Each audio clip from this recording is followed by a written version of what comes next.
Ready Check Radio.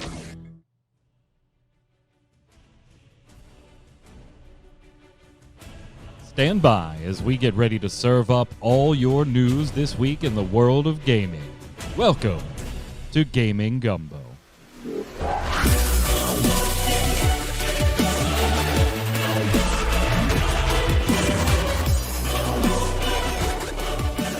What's up, Internet? It's Saturday evening, 7 p.m. Eastern. That means it's time for a serving of Gaming Gumbo, brought to you by Ready Check Radio.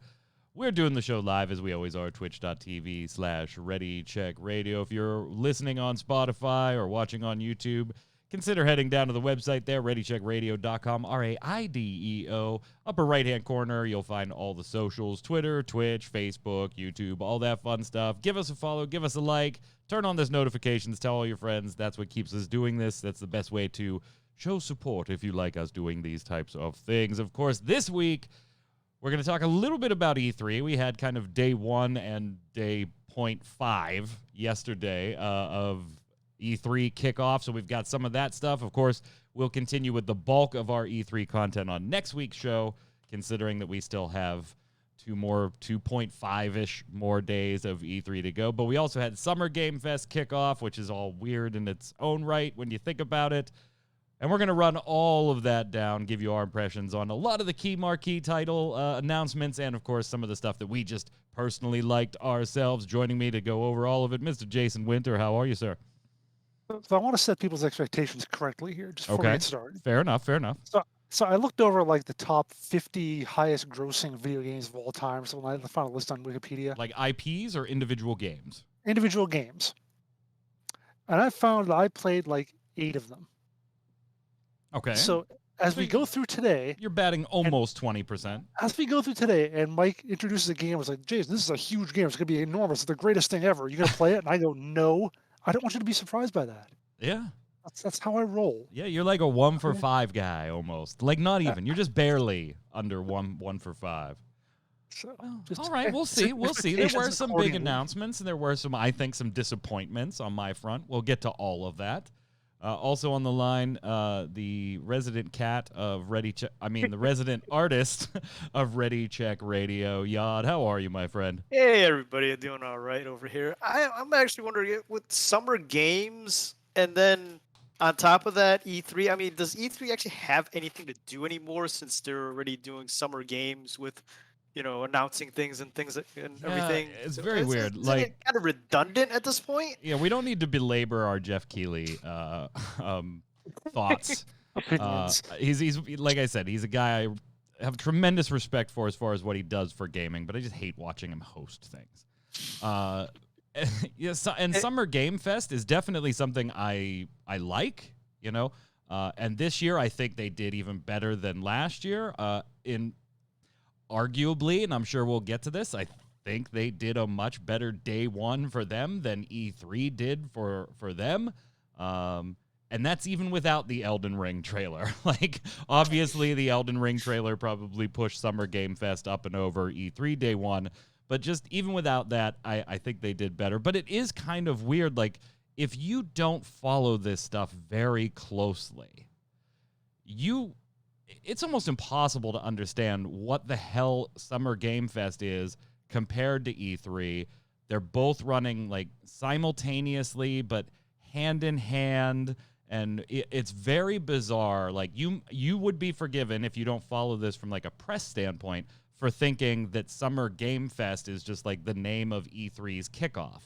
Like That was thinking at first when I was looking at the show notes, I was thinking that exactly. It's like, is this like the beginning of E3, or is it a lead-in, or no? It's a totally it's different completely thing. different. Yeah, It's completely different. That runs concurrently with E3. Oh, and then it doesn't help that IGN's Summer of Games is running at the same time, and they've got their big streams and announcement for the Summer of Games, not to be confused with the Summer Game Fest, not to be confused with E3 proper. Yeah. I don't even bother telling my part. I just watch trailers. Stuff. Just watch them all. So I guess we'll start there, since that kind of did go first earlier this or late this week, just a couple of days ago. Summer Game Fest hosted by Jeff Keighley. Of course, I think we have to start off with the Elden Ring trailer, right? I mean, I think honestly, so, yeah. I didn't expect Elden Ring to do something that they did. We'll talk a little bit later. I think they didn't have to.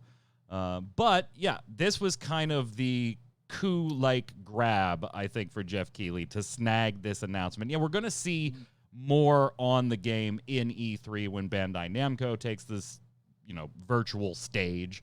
We're guessing from what we've been told that we're going to see a little bit more and some more information on this.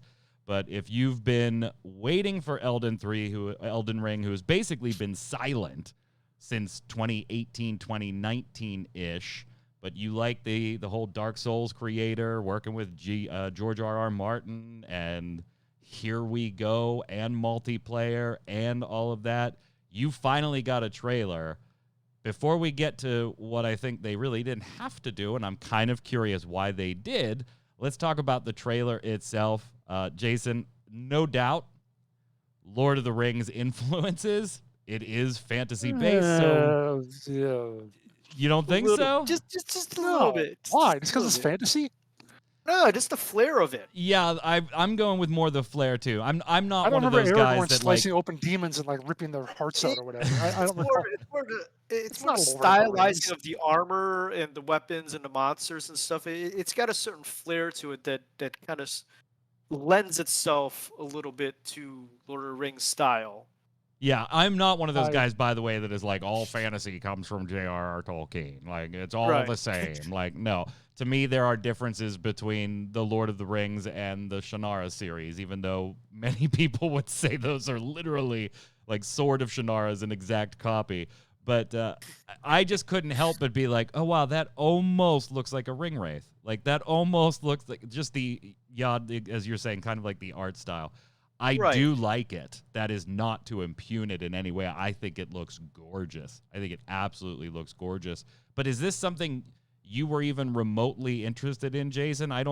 You're not really a Dark Souls guy, so as much as you may like a compelling or a strong fantasy narrative and the look of the game, I don't know if the game itself is your cup of tea. Yeah, you're right. I'm not a Dark Souls guy. I don't even like watching Dark Souls games. Like I watch someone get killed. I don't like watching someone get killed 18 times by a boss, do it over and over. But it's the thing people like. I get that, and that's totally cool. Just between that and being George R.R. Martin means it's just not. The combination just makes me go. Okay. So you're not even a fan of like Game of Thrones or any. Oh, of I the was. literature. Back when the books came, back when there were books. back when they were books. Well, Mad Martha, I'm glad you think it does look like Dark Souls. I mean, that is kind of it Yeah, better. that was my thought. Yeah, It's yeah, it's better. more like more Dark Souls. Miyazaki involved with George R.R. Martin, and it is going to be that style of game, except there's multiplayer component, co-op type component. We don't know exactly how that's going to work. Dark Souls has experimented with that type of like running by the souls of other players and stuff. We'll see. But what they did put on the end of the trailer, Jason and I had a little friendly debate, and Jason put a poll up about this too, is that they did put a release date on it. January 21st, 2022 for both the current gen and last gen console versions of the game and a digital PC version of the game. So doesn't seem like we're going to get any like collector's box or anything for PC players, but whatever. One, I don't think they had to put that date. They have been radio silent. Like, they have not engaged in the cyberpunk mentality, right? Where it's just, they are at every event. They are just beating it down your throat at every single events for a while. little event, right? Well, Yeah, true. But there is that fact. But true. But there were ones that Elden Ring was expected to, hey, we'll probably see something there, and then we heard nothing. So I kind of thought, looking at it when I saw the date, the first thing I told Jason was, the same month Forspoken is supposed to come out from Square Enix. So we got two big marquee unknown IP fantasy franchises that are going to kind of square off in January. I wonder if either will be delayed, but I would think that it would be Forspoken that would be delayed.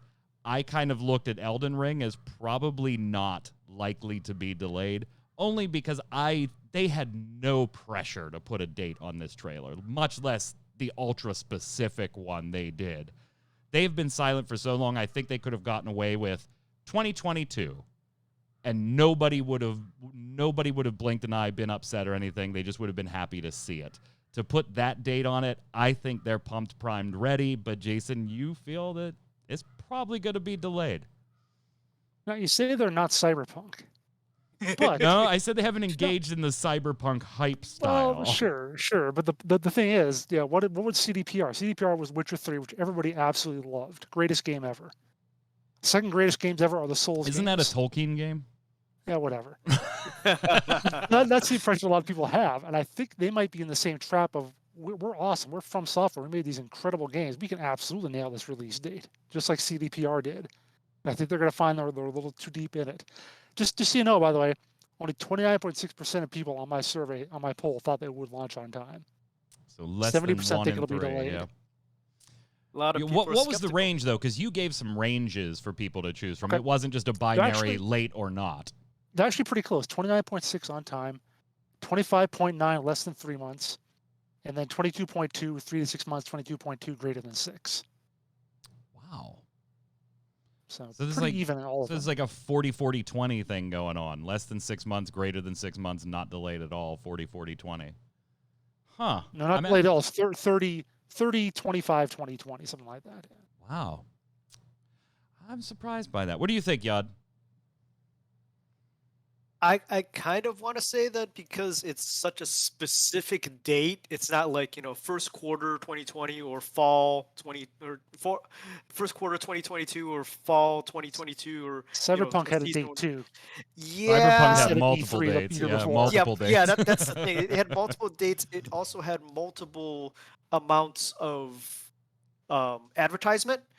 They were very, very optimistic. I think because of that, though, in reaction to that, a lot of companies have pulled back a little bit until they actually feel like they're ready.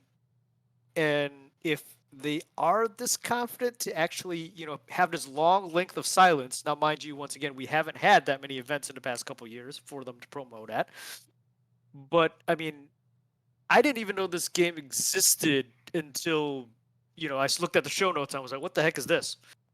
Wow, you're like one of 4 people on the Yeah. planet, I think. Well, I mean, I might have will- heard of it back in the, when it was announced or whatever. Yeah. But because they had been so silent and so underneath the radar, hopefully working on things, that's what I would assume. We'll see. Yeah, that they feel now that they are ready to, rock and roll. Definitely Said one no- I'm oh. interested in. Definitely one I'm yeah. interested in. Jason, probably not with the Dark Souls gameplay, I would imagine. Yad, what about you? I know you dabble in the Demon Souls, Dark Souls thing. You're not like hardcore dabble, about yeah. it, but It does look very interesting. It's something I might check out eventually. Not like a day one purchase, but I will keep my finger to the pulse on that one. I think. I'm a little disappointed that it at some point did not just become a next gen title. That does mean that we're going to see a little bit of a compromise tech wise, just to accommodate. I understand. I mean, it started development years ago, so I get it. But we'll see. We'll see. I think the availability on next or current gen definitely. consoles are probably putting a hindrance on a lot of games too. Yeah, no doubt. Because if there's no console for people to buy, there's no way for them to play it.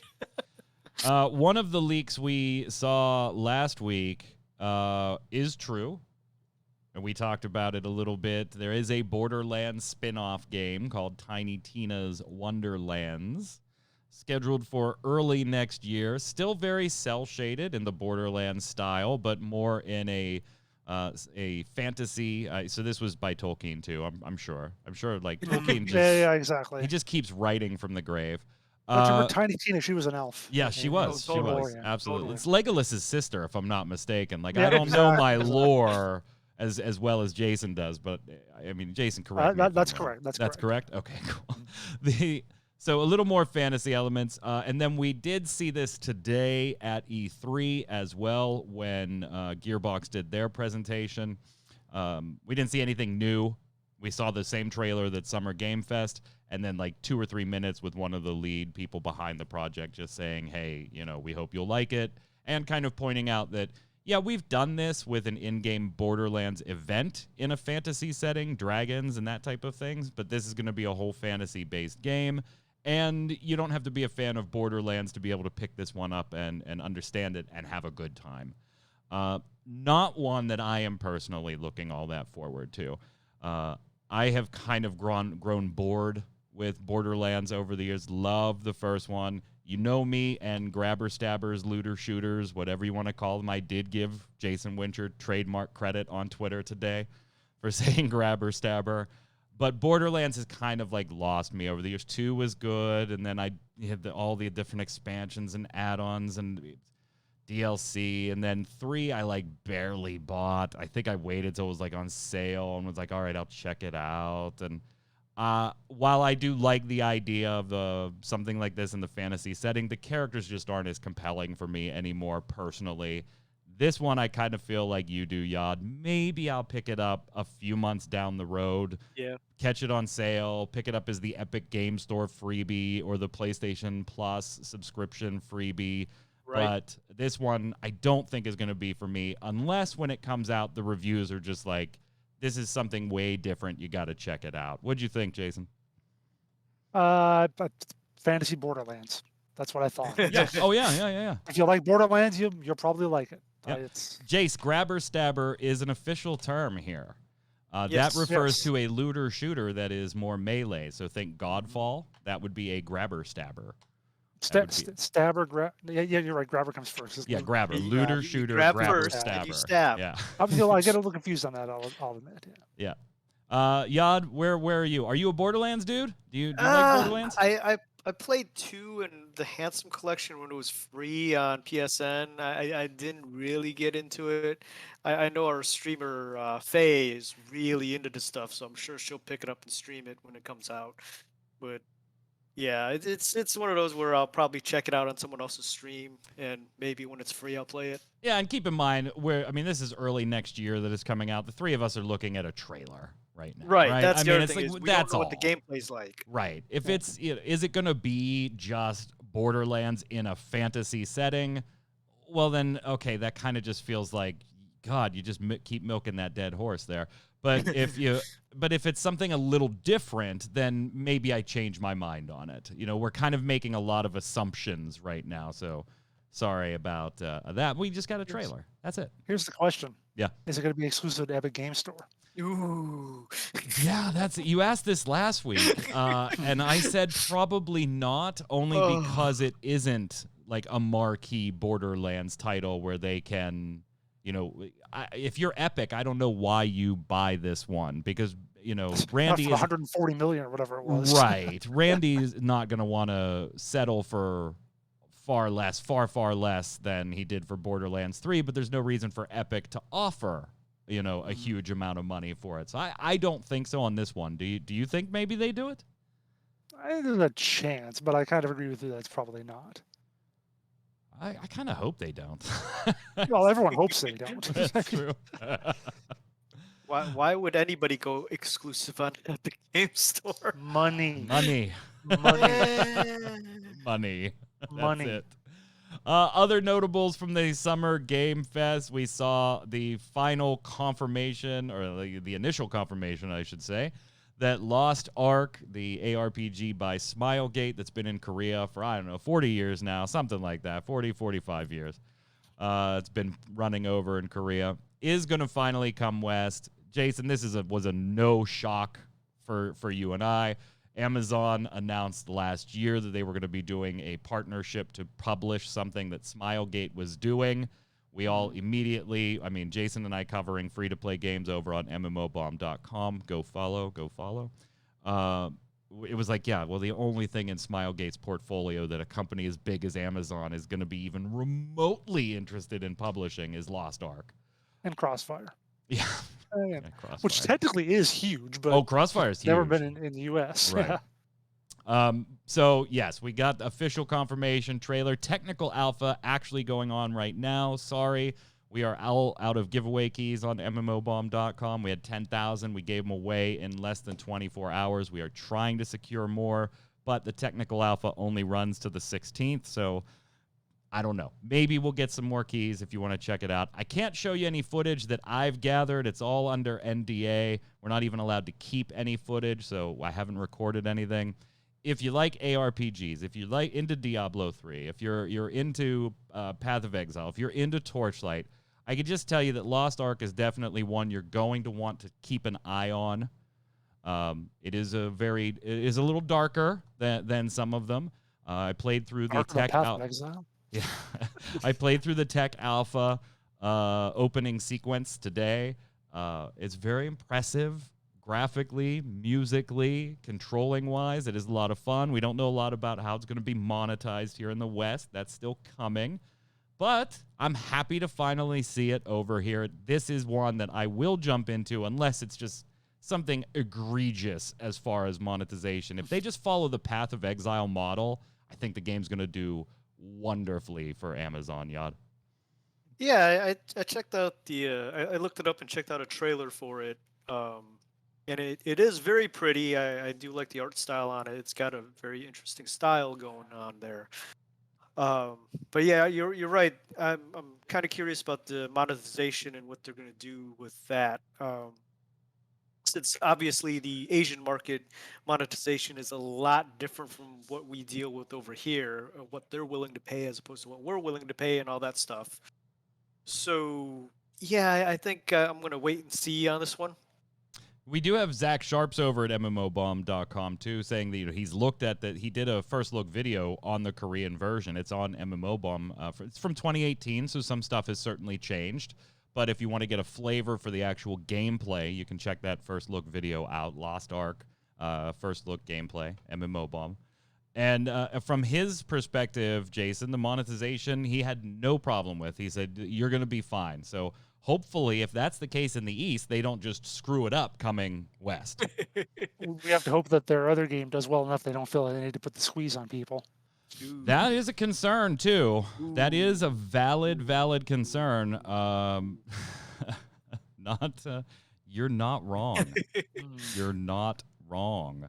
And very briefly, I guess we'll mention here in day 2 of Summer Game Fest, they did have basically the only thing besides some like indie panels and things was a New World deep dive for Amazon's actually developed MMORPG. July 20th for closed beta, August 31st for launch. Hopefully, like maybe speaking of things that have had dates, this has had a number of dates. We'll see. The interview Jeff Keighley did, I thought it was kind of cool that Jeff Keighley like asked the pay to win question, because that is something that happened with the testing and the cash shop, and then they had to kind of back off. But they kind of gave the same answer in person that they did in writing that people weren't, and including myself, weren't happy with, which was like, when we launch, it will be cosmetics only. When they launch. Oh, So exactly. Why is that qualifier on there? Yeah. What happens later? Why does that statement need a qualifier? And Jeff didn't push the issue at all. I mean, kudos for asking the question, but we shall see. Yeah, I think, Jason, that's a very, very good point. You know, it depends. Maybe what happens with Lost Ark depends on what happens with New World. Additionally, on the free-to-play front, we are getting a new battle royale, Mr. Winter, and I'm sure this one's going to make everybody happy, huh? The scary thing is, I actually kind of like the look of it. And I know you do. That's why I keep jabbing you with it. Vampire the Masquerade Blood Hunt is the battle royale based on the White Wolf RPG, and yeah, you run around and kill other vampires. That's the whole point of it, I guess. Which is exactly what the hardcore role players want, I'm sure. It's exactly everybody that's sitting there waiting for Bloodlines 2 to come out wanted to just sate that bloodlust appetite until Bloodlines 2 came out. It was like, for another 3 or 4 years. Yeah, give me a Vampire the Masquerade MMO or a battle royale. this one is just really odd to me. And I know, Jason, like, the more you watch it a little bit, you're like, you know what? I think I'm going to give that a whirl. I will give this one a whirl just because I like to support all things, Vampire the Masquerade. That doesn't mean I'm going to be giving it any money. We'll see. Yeah, exactly. I am, like, I'm not as bad as Big Boy Glitch in chat, who is like, says, what the fuck? Just no. See, I'm with Glitch over there. I'm with Are you? Glitch. You're No, that far? no, Just yeah, no. No. For one, I don't like Vampire the Masquerade. But two, Oh, I love Vampire the Masquerade. Oh, Love see, it. see, even Q says Glitch is right. No, Well, just no. because Q likes that stuff. Someone who doesn't like it should be more into it. I love Vampire the Masquerade. I love it. It's one of my favorite franchises. And, I don't love it. I've played it. I'm like, it's all right. I love it. It's like top five franchises for me. If we're like counting tabletop gaming too. And as a video game, it's by itself. No, I got to include the tabletop stuff there. As a battle royale, though, like I'm not as Frey. It's not going to be anything like Nosgoth.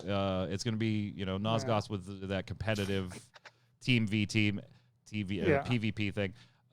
This is straight. It sounds battle like it in royale. the sense that it's a vampire thing that the fans don't want. So that's why right. Right. I didn't. That's the thing I said to Jason. The thing that makes me halt on just being like, no, why did you do this to my franchise? Is the fact that I had that reaction to Nosgoth being a Blood Omen mega fan and Soul Reaver. Like I love that series. And then when Nosgoth came out, I was like, no, this is not what we wanted. Not what we wanted.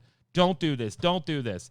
And then Jason and I played it a few times for like first looks and bomb lives and stuff like that. And I'm kind of like, shit, this is actually pretty fun. this is actually pretty good. Like, it's still not what I wanted, but I'm okay with it. So I learned my lesson there. Okay. So I am not happy that we are getting Blood Hunt a battle royale, but I will try it. And Final Fantasy is a much better battle royale IP, says Tarkov. If you want his thoughts, go watch Thursday's Relic Grind, where we had that exact discussion. Which of the two is the worst battle royale IP? Jurassic World Evolution 2. I didn't know Evolution 1 did well enough to warrant a sequel. I like the idea of Evolution 1, building your own Jurassic Park and stuff, but it was pretty limited, so okay, we're getting one. Evil Dead. I didn't even know there was one. Yeah. You want to build... It's SimCity Jurassic Park is what it is. Yeah, it's SimCity I kind of like the look Park. of it. I never did pull the trigger on it, but I thought it looked pretty neat, and so I'm at least moderately interested in Yeah, the only problem with it was limited. It was super limited as far as what you could do. I want to see that opened up. I'm glad they get the opportunity to do it. We'll see, though. Also, we got Evil Dead, the game. Yes. With the man himself as well, Mr. Bruce Campbell. This looks very like Dead by Daylight, 4v1. A little bit, yeah. With some I'm PvE type monsters on the battlefield. Right. I'm wondering if it is totally PvE or if there's a PvP stage where you can play the Deadites, or what's going on with that one. But I will say the wait character models here are a little off for my tastes.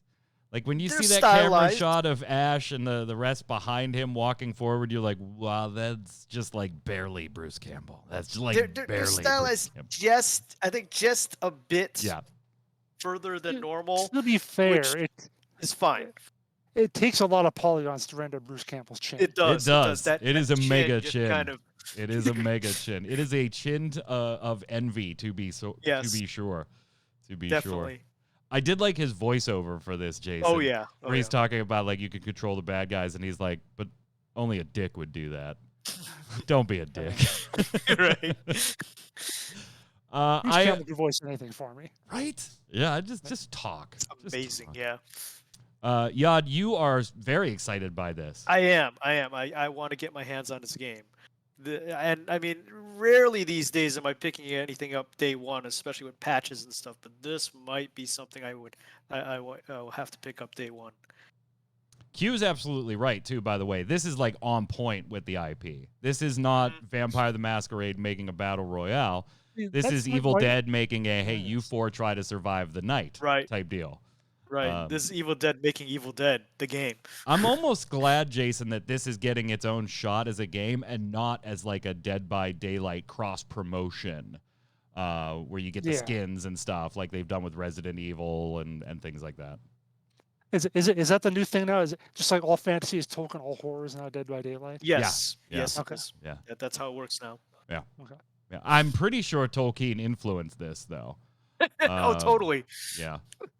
I mean, these things do, they do Paths of kind the of Dead. There were undead skeleton type. guys Exactly. there, So, Yep. Yeah, Yep. there was Those are undead. obviously Nazgul. The rest of summer games, like obviously we can't go through all of it. Just wanted to hit some of the high notes. I will say one of the personal high notes for me was the new Tales. I gotta come on. If you don't play the Tales series and you're into RPGs, go do yourself a favor and pick up one. This is Tales from Tales of Arise. So the new in the Tales series there. I absolutely love this RPG franchise. Have for a long time. Very near and dear to my heart. Some of them are misses, I will admit. I mean, you have the same thing with like Final Fantasy and Dragon Quest as well. But some of them are misses. September 10th, so we don't have that much longer to wait. Got a nice little trailer. Pre-order stuff is up now. This is absolutely a day one buy for me. So this was probably like, if I have to look at everything and say like which thing am I the most looking forward to?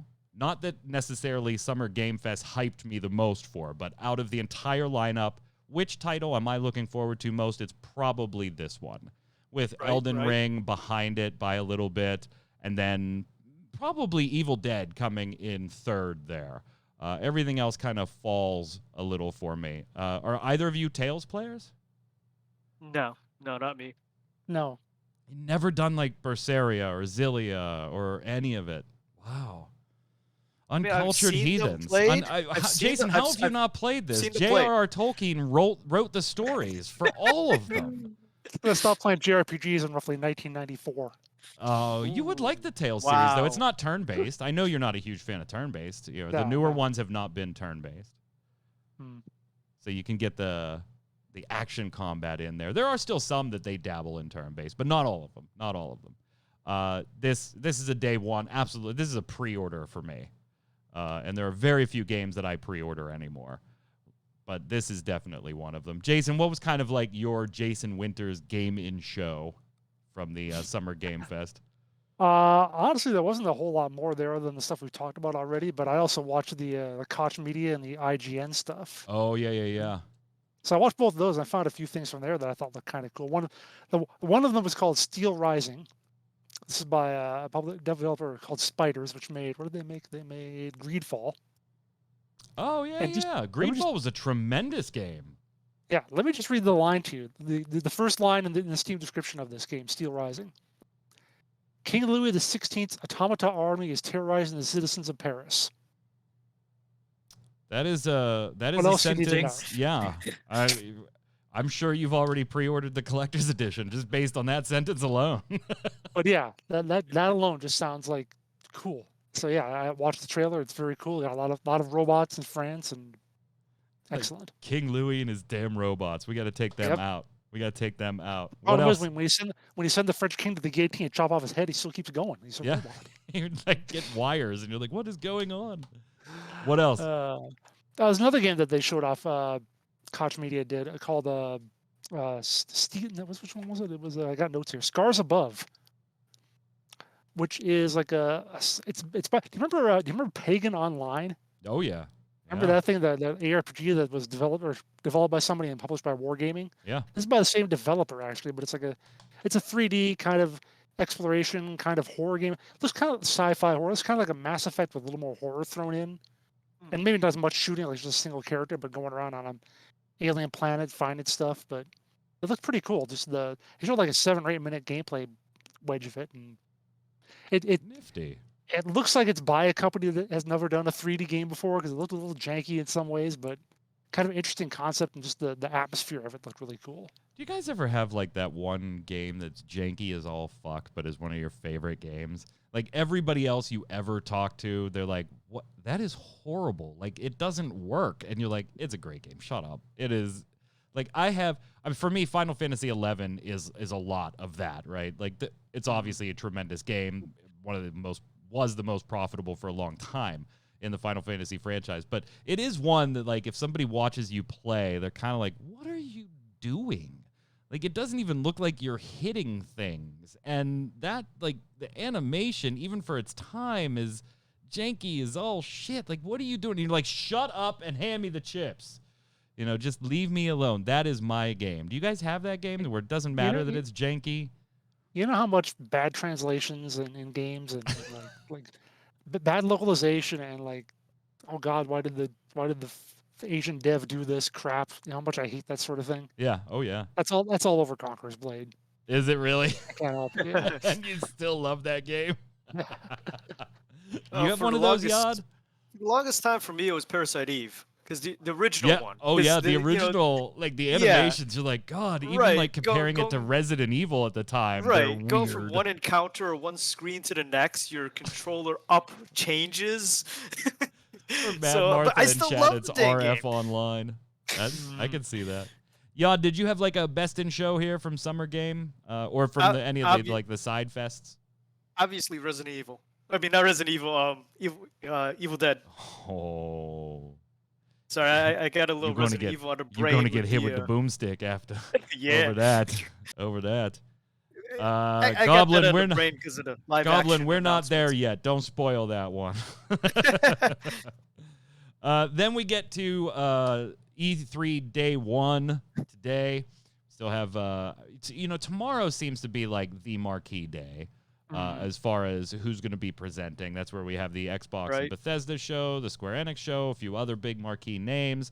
So that we'll do that next week. On next week's show, we'll wrap up days 2, 3, and we'll probably have some stuff from day 4 with Nintendo being on day 4 on next week's show. But in day 1 today, we had a couple big hitters as far as the studios behind them. Ubisoft, which I'm still boggled why you have Ubisoft. Particularly now that I've seen their show, I'm still boggled why you had Ubisoft open E3. It wasn't like they had something to set the world on fire. I know there's one trailer that maybe people from the ESA while planning E3 were like, that's the reveal, baby. I don't think it was, but we'll get to it in a second. From Ubisoft, we saw Rainbow Six Extraction. So this is kind of a three-person co-op PvE experience. This is, for those of you that remember Rainbow Six Outbreak, this is that. They've renamed it because, worldwide pandemic, probably not wise to be releasing a game called Outbreak. So this is that. It's also a take on a mode that used to be in Rainbow Six. I think it was a limited time mode or what, Siege or whatever, if I remember correctly. But very hunting down aliens, try to use stealth, PvE play instead of the traditional Rainbow Six Siege PvP play. I think it looks interesting. I think it looks fun. I think it's going to be interesting to see exactly how this squares off with almost the identical same stuff going on with Aliens Fire Team. If you've forgotten about that, that's coming soon too. That is a 3-person squad co-op PvE game, except it actually has the official Alien IP behind it. So I think watching these two games kind of duke it out, I did tweet out that, I haven't looked forward to a Rainbow Six game since probably Rainbow Six Vegas 2. So it is nice to look at this and go, you know what? I would try that. I don't count the Division, by the way, when I'm thinking of the Rainbow Six series. Right, they're two different things. Yeah, so I did kind of like this, that I was like, you know what? I can get behind this. This isn't another gray military shooter with a Rainbow Six slapped onto it. Maybe it'll be worth checking out. Jason, were you a fan at all? Yeah, I can kind of see myself getting into it, but I kind of agree with other people. I think it was you who were saying maybe not for $60, or was that? Yeah, someone that responded was to me you? and a couple of people on Twitter that Yeah, were saying, it's like, you're going up I don't against think I'm Aliens that into Fire it. teams, and unless you have a ton of stuff in this game that I'm just not seeing Ubisoft probably do, $60 I think is a bit of a tough sell. But you can question too at this point: what is a bigger video game franchise, Rainbow Six or Aliens? Yeah, I mean, arguably So- neither. You know, in Rainbow Six, as far as the PvE side, is very, Mhm. very big. Like, Sure. Siege is huge. But when you talk about PvE side, neither one of them really has an effective presence on that side of the fence right now. Arguably, Alien Isolation did some good things for Alien for a little bit, but that was it. Yad, as an are you IP goes, interested? though. I want to do a show where all three of us play this, and do Oh, yeah, one where yeah. we play I'm all for it. Alien Fire Team as well. Yeah, like we yeah, I'm actually all do for a that too, Gaming yeah. Gumbo while we do yeah. that. If you'd Yeah, like I- that, let us know in the comments below. And also, give me $60 so I can afford the game. Right. Yeah, 60 is a bit I love you, Mike, but much. I'm not. Come I'm on not over, paying Ready Check $60 for a game Radio. to Hit play for that an hour. sub button. Hit that sub button about 80 times. Bye, Jason. His copy. It does look very interesting, and I think it will depend on when it's coming out, because like you said, Alien Yep. Fire Team is very similar with 3-person setup and all that. The storyline seems rather interesting. I do like the trailer they presented, and the fact that it isn't just straight up military, a little bit of sci-fi going on there. Yeah. And I mean, I'm Um, definitely checking out Aliens Fire Team just because it's the Oh, yeah. fucking Aliens Oh, yeah. IP. Yeah, yeah, But this does, okay. And it's not, we don't have long to wait for this one either. September as well. So, right. And I think as far as IPs go, Aliens have it a little bigger because of the movies and all that. Rainbow Six, it's been a minute since most people have, Yeah. thought about it. So, Ubisoft also dropped Mario plus Rabbids Sparks of Hope. So if you like the original Mario and Rabbids, you're going to get more of that tactical gameplay. I will say, as much as I thought that I was going to like this game when it came out, I do own the original for the Nintendo Switch. I did play it. I don't think I beat it now that I'm thinking back on it. As cute and as funny as it was, and as well done as it was with its, tactics, strategy gameplay, which I do enjoy that. There was just something about it, like I kept forgetting that I was playing it. I had other things to play, and I got to go do this first look, and then when I'm done, when I want to relax, I'm like, let's play this, and I kept forgetting, so I kept having to kept catching up. As great as I love this series, I think it's a fantastic series.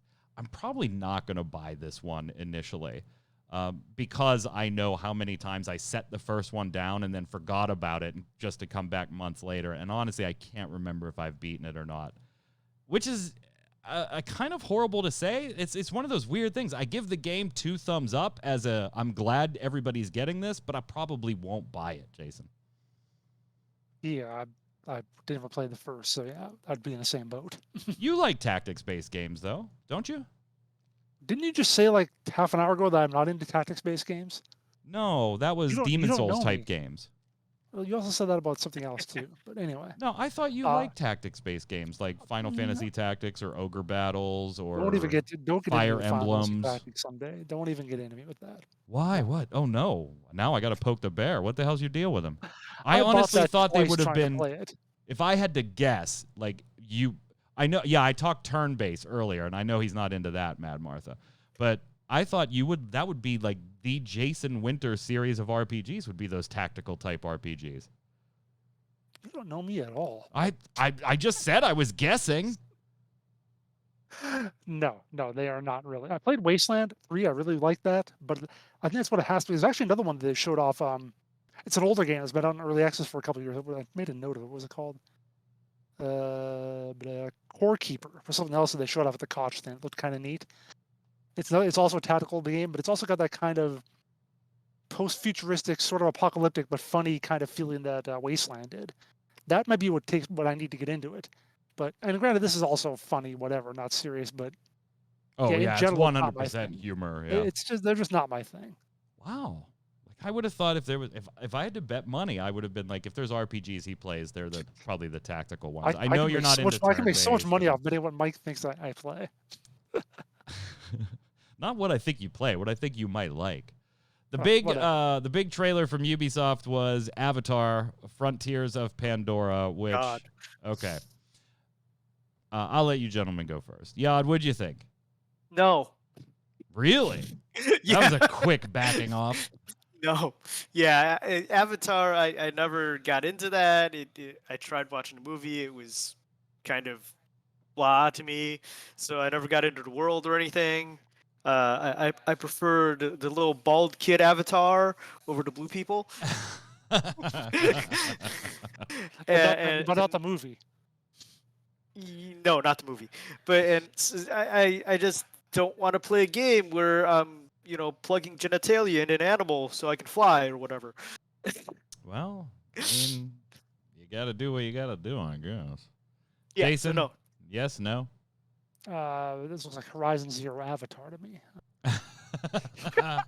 I can see But- that. I can see that. Yeah, I mean, I liked the movie. It was okay, but in the game looks fine. Or the trailer, whatever they showed, that looked cool enough. I don't think it's something I'm going to be super into, but maybe I'll give it a shot someday.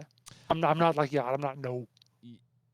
Yeah, I actually enjoyed the Avatar movie. I thought it was okay. Like, I'm not, groundbreaking or anything, but it was a, enjoyable couple of hours. I like the first version of it when it was called Dances with Wolves. But Yeah, right. Throw some Oh, popcorn Fern in. Gully. Fern Gully. I love that movie. Go ahead and eat some popcorn, watch something. I'm not all that gung-ho if Cameron actually gets to produce the 4 sequels that he says he wants to do. Ubisoft did a game on Avatar years ago. What was it? James Cameron's Avatar: The Game, I think was the name of the game itself. We've known that they've been working on this since like 2017 too. So this wasn't a surprise project, but it was a surprise reveal of the trailer. The trailer itself, I thought looked gorgeous, but I was watching it with Torchwick, who immediately said, "It's Ubisoft. Be careful." This is like 100% aliens, colonial marines type bullshit. It was like the game's Nice. not gonna look like that. Nice. It did look very, very pretty. I don't know. Like, is it? I don't know anything about it yet. If it's open another world thing. Avatar game, then yeah, like Jason said, Horizon Zero Avatar. I don't know. Horizon is so good that the IP isn't enough to bring me over. Like, Horizon is very, very good. I'll just go play Horizon. Avatar itself doesn't drag me to another title. I don't know. I think they're a bit late with the IP as well, because like Just a if they did it a tad. few years ago, when the movie was all hot and stuff like that, I think they would have done. It would have been a years? killing. Yeah, 8 years ago. how many ever years ago it was? No, was they did 2010, James 2011. Cameron's Avatar: The Game. Yeah, it would have been. It would have made a killing back then. But today, I mean, I hear that they released the trailer for the second movie, but I don't think it's gonna. 2009. Yeah. Wow. 2009. Yeah, it was How that long long. Okay, Oh, yeah, oh, there's yeah. there's a sequel planned for next year, though. It says here. Oh yeah, Right. He Like has, I said, he has I think 4 they it is released planned. the trailer for Oh, that. He has yeah, you're 4 right. planned. Yeah, He's got, like, that cast wasn't I back. don't know. that wasn't a joke. That was Yeah, serious. He yeah. has 4 planned. It's like casting Yeah. and everything. Jeez. So I think maybe ESA thought that this trailer was why they were going to go first, but yeah, it did look pretty. I can't take that away from them. It did look pretty, and But I it didn't I tell want to us what the see more game was. information, but I'm not like, oh yeah, I'm in. It's just that's not me Mhm. on this one. Yeah. Is Beyond Good and Evil 2 just dead at this point, by the way? I mean, the last time we saw a news post on the official Beyond Good and Evil 2 site was 11 months ago now.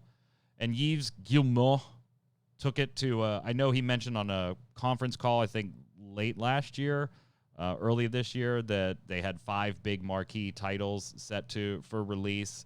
Beyond Good and Evil was not one of them. So it's not like I expect to see the game in 2021, 2022. But literally, like, it's just been, there is a site, an official Ubisoft site for the game.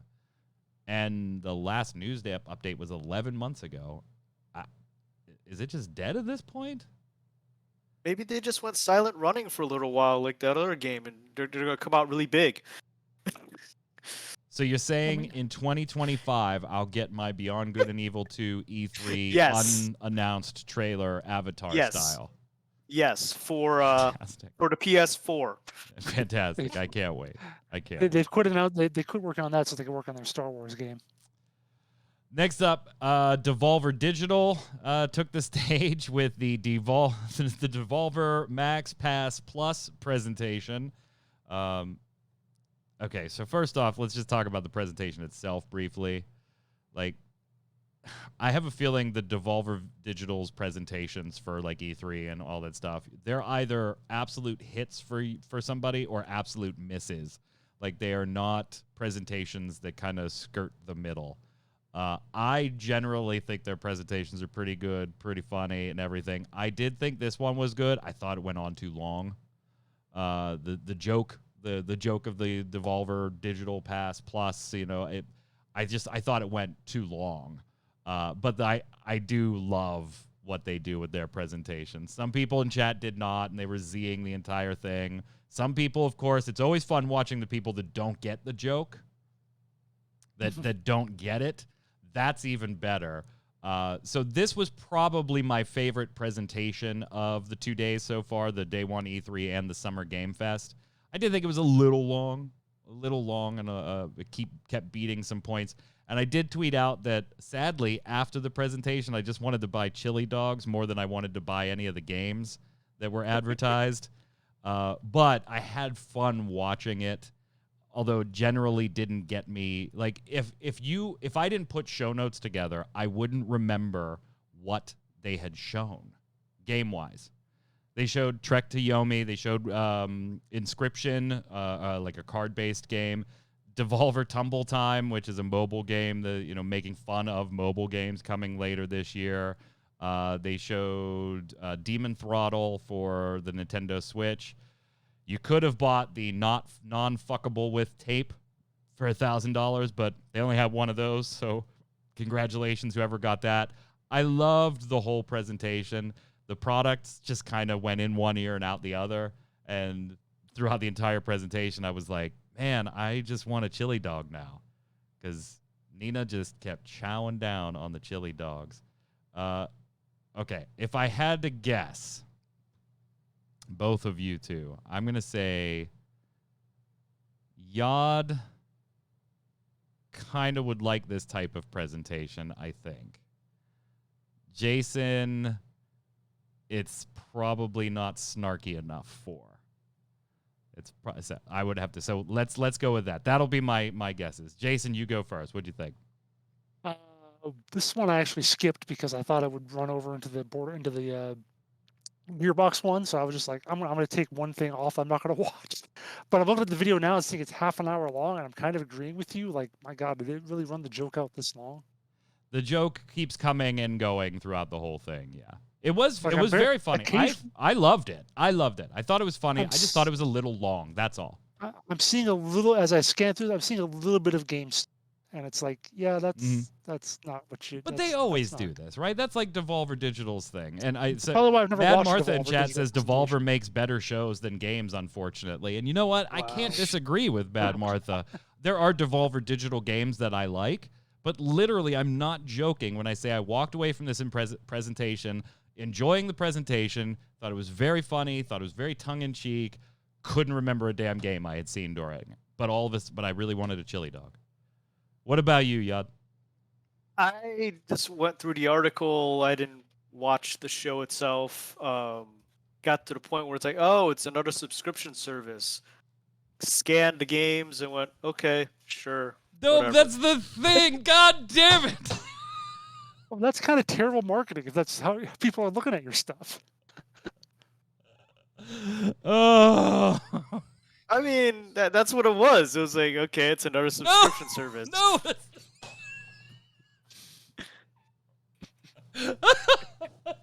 No, that's not what it is. Oh my God. Oh shit. Q, you failed, Yod. Yes, I did. That's what I thought at the time, because I was like, okay, what's this? We'll click on the link and went through it, and it was like, oh, okay, whatever.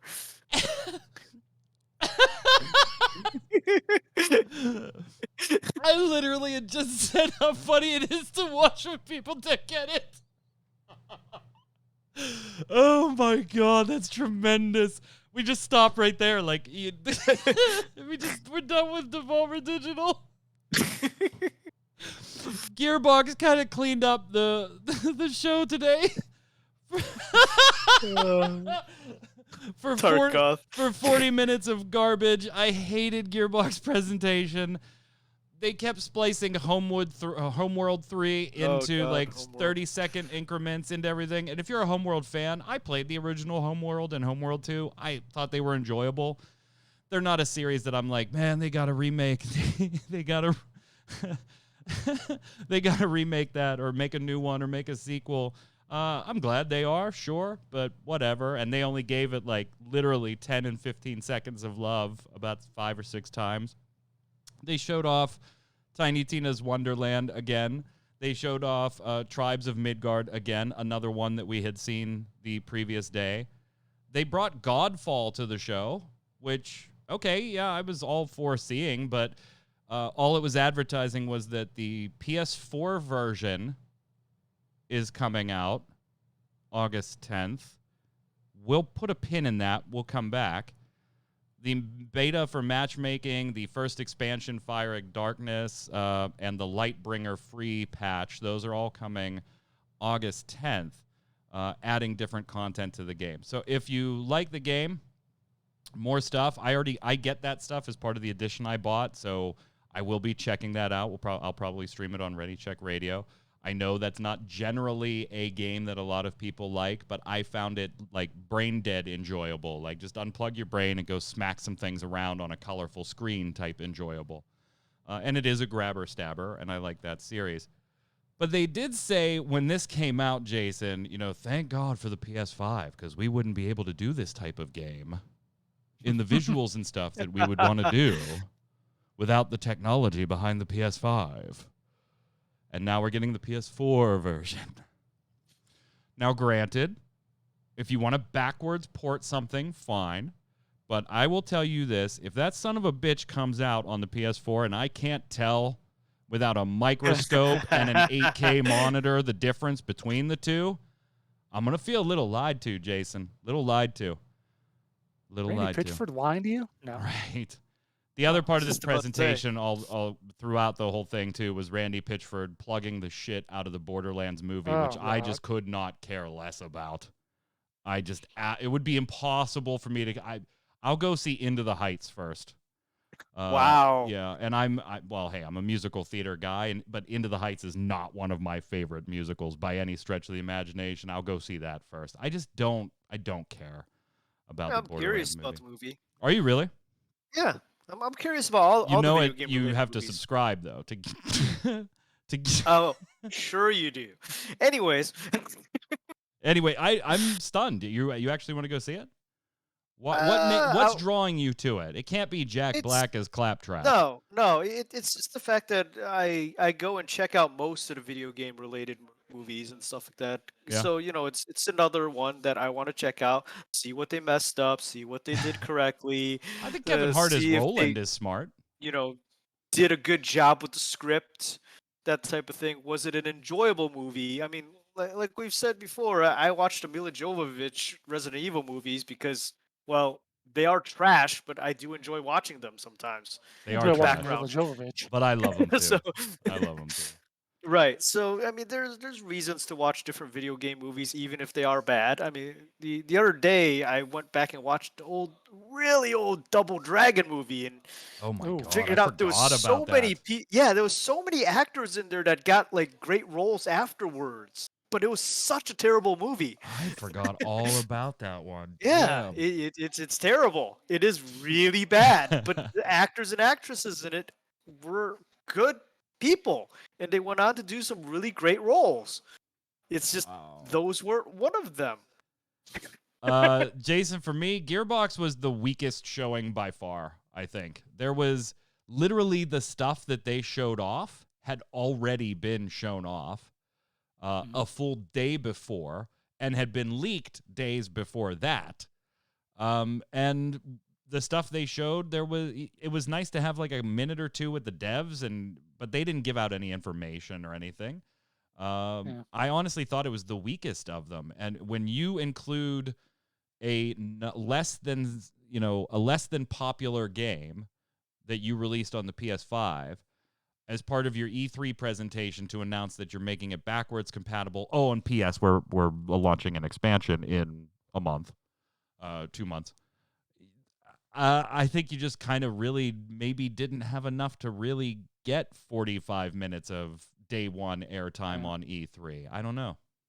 Yeah, I kind of agree. I mean, there just wasn't anything. I had it on my monitor. I was like doing something else in the meantime. I was occasionally looking over, like, oh, ready pitch for it again. Okay, whatever. They plugged the shit out of that movie, though. One last little thing that came this week, by the way, and I just thought was kind of interesting, is that Microsoft is actually putting a lot of money behind not just, the Game Pass and everything, but they're kind of pushing for the cloud gaming too. But they're kind of going a little bit of a different path than like the Stadia or the Luna or anything like that. They're going right after smart TVs and having them get baked right into the smart TVs, or making their own sticks where they can, like an Amazon Fire Stick and stuff like that, where you can have the Xbox Game Pass on smart televisions because they do have, the cloud capabilities that let you play. That is part of Game Pass now. I thought, you know what? Damn it. That's kind of ingenious, Jason. That's kind of ingenious. Like, I see that too, and I don't have an Xbox, so it's like, would I get just the stick to do that? Right? Or like the next TV you really buy. smart. Like Yeah. the next time we you're have going a to go smart out. TV, so yeah. Right, but like, okay, a few years your TV breaks, you're going to go replace it, and you're like, nah, you know what? I do let me get the one that has the Game Pass in it.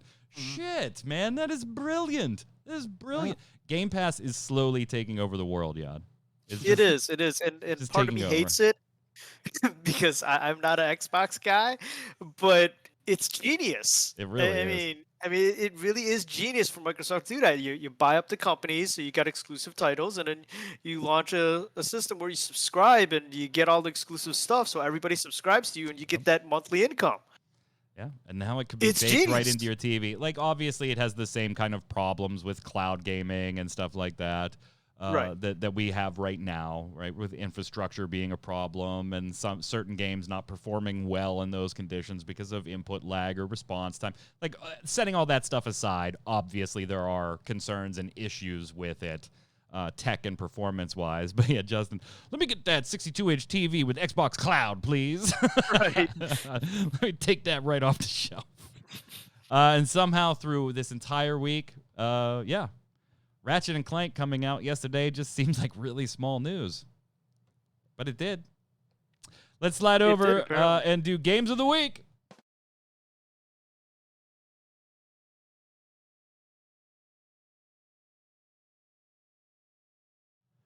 This is the segment of the show where all three of us give you our game recommendation of the week. Could be a game we've played this week. Could be one we played a long time ago, but we think you should play. Could be just something we're kind of keeping an eye on, whatever it is. And we give you our recommendations, and you tell us in the comments below on ReadyCheckRadio.com or on YouTube who gave the best recommendation. I won last week for the first time ever. Yay. With my Knockout City recommendation. Jason, you can go first this week. So I kind of messed up a little earlier when I was talking about games. I said that the post-apocalyptic turn-based one that they showed off, that's actually called Encased. And while that does look kind of cool, the one I did mention was called Core Keeper, and that's the one that's actually going to be my game of the week. That's got a kind of a Minecraft Stardew kind of feel to it, like you're building your stuff underground, but it's got more like a Stardew UI, but there's monsters down there, and you can play co-op with multiple people, build out a whole little area to live in and farm or whatever. And that looks kind of neat, actually. That's something I'm kind of looking forward to maybe looking into when it comes out. Yad? Well, we were talking about trying to figure out if we've chosen games before. And I don't remember if I chose it before, but the other night I was watching GoldenEye, and I gotta say, it reminded me of how great of a game the old N64 GoldenEye was, the original Oh one. man, you're gonna beat So, us with nostalgia. I'm Is what you're going with gonna do. nostalgia this week. GoldenEye. You're gonna kill us with the nostalgia. I gotta go with Ratchet and Clank Rift Apart for the PlayStation 5. It's a day one purchase for me because my daughter and I, it's one of our favorite series from when she was like very, very tiny. Her and Daddy would play that. And we've played every single one together since they've come out. So it's got a special place in my heart. But I will say it is an incredible game. Like, it is absolutely gorgeous on the PlayStation 5. The jumping through rift mechanics, like, you think, oh, that's cool. That's like a visual effect. That's neat. Like, you do not get bored seeing it. It's so visually impressive, presentationally impressive, lots of fun weapons and gameplay. And I literally care about every side character so far in our adventure. Like, they're all fully fleshed out. They're very funny. They all have their own personalities. They're not just funny quips that are read well. They feel really, really fleshed out nicely. So, Ratchet and Clank Rift Apart for the PlayStation 5. Let us know who gave the best recommendation in the comments below on Ready Check Radio or on YouTube. We will not have Torchwick streaming after the show today. We got to go out for his older brother's dinner. My oldest boy turns 20 today, so happy birthday to Michael. I love you very much. And then we're going to hang out. So we will have Tarkoth on later tonight, of course. So stay tuned. Follow us on Twitter so that you get tweets every time we go live. We'll be back next week with Gaming Gumbo on next Saturday to wrap up the rest of E3. Yad, until then, where can everybody find you in your ears? Yada Works on Twitter. Yada Works on Facebook. I think we're still going after Diablo on Thursdays with Faye and Tarkov, speaking of Tarkov. And, of course, right here on Gaming Gumbo. Jason. On Twitter at Winter Informal, streaming at twitch.tv/JasonWinter. Now, if you excuse me, I have to go back to my cave. Woo! My name's Mike Byrne. You can follow me right there at MagicMan1. But more importantly, follow at RC Radio, RAIDEO. We'll tweet at you every time we go live. Stay safe. We'll see you on the servers.